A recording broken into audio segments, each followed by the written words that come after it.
Question number 1, लेखक ऐसा क्यों कहा है कि कहानी लिखने योग्य प्रतिभा भी मुझ में नहीं है, जबकि यह कहानी श्रेष्ठ कहानियों में से एक है। इसका उत्तर होगा, लेखक को अपनी बड़ाई खुद करने में विश्वास नहीं है, क्योंकि लेखक को कला मर्मज्ञ होना चाहिए और यहाँ लेखक कलाविद भी अपने को नहीं मानते हैं। लेखक की यही आरंभिक रचना भी है। क्वेश्चन नंबर 2, लेखक ने भगजोगनी नाम ही क्यों रखा?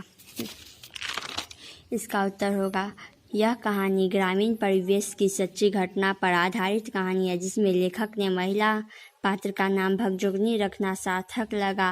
लेखक ने उसकी स्थिति, गरीबी एवं विवशता में उसकी सुंदरता, लुप्त होना भगजोगनी नाम सार्थक लगा। क्वेश्चन नंबर 3, मुंशी जी के बड़े भाई क्या थे? इसका उत्तर होगा, मुंशी जी के बड़े भाई पुलिस दरोगा थे। क्वेश्चन नंबर 4, दरोगा जी की तरक्की रुकने की क्या वजह थी? इसका उत्तर होगा, एक घोड़ी बची थी जो तो महज 7 रुपये की मगर कान काटती थी। तुर्की घोड़ों की कम वक्त बारूद की पुड़िया थी।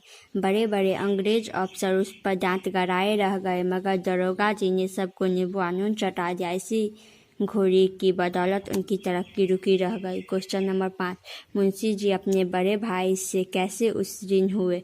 मुंशी जी ने एक घोड़ी अफसर के हाथ खासी रकम पर घोड़ी को ही बेचकर मुंशी जी अपने बड़े भाई से उस्सीन हुए। क्वेश्चन नंबर 6, थानेदार की कमाई और फूस का तापना दोनों बराबर है, लेखक ने ऐसा क्यों कहा?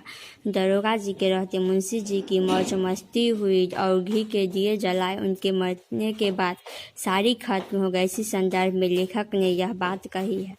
क्वेश्चन नंबर 7, मेरी लेखनी में इतना जोर नहीं, लेखक ऐसा क्यों कहता है? इसका उत्तर होगा, लेखक ने ऐसा कहने का मुख्य कारण यह है कि भगजोगनी एक ओर उनकी अनोखी सुघराई और दूसरी ओर उसकी दर्दनाक गरीबी देखकर सच कहता है, कलेजा काँप गया। यदि कोई भावुक कहानी लेखक या सहृदय कवि उसे देख लेता तो उसकी लेखनी से अनायास करुणा की धारा फूट निकलती, किंतु मेरी लेखनी में इतना जोर नहीं है कि उसकी गरीबी के भयावनी चित्र को मेरे हृदय में पट से उतारकर सरोज के इस कोमल दलदल में रख सके।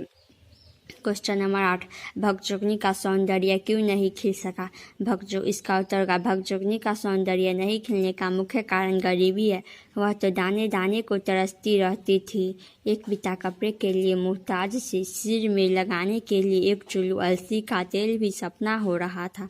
महीने के एक दिन भी भर पेट अन्न के लाले पड़ गए। क्वेश्चन नंबर 9, मुंशी जी गल फांसी लगाकर क्यों मरना चाहते थे? इसका उत्तर होगा, किसी दिन भर घर घर घूमकर जब शाम को मेरे पास आकर धीमी आवाज में कहती कि बापूजी भूख लगी है, कुछ हो तो खानों को दो, उस वक्त आपसे ईमानन कहता हूँ, जी चाहता है कि गल फांसी लगाकर मर जाऊँ या किसी कुएं तालाब में डूब मरूँ।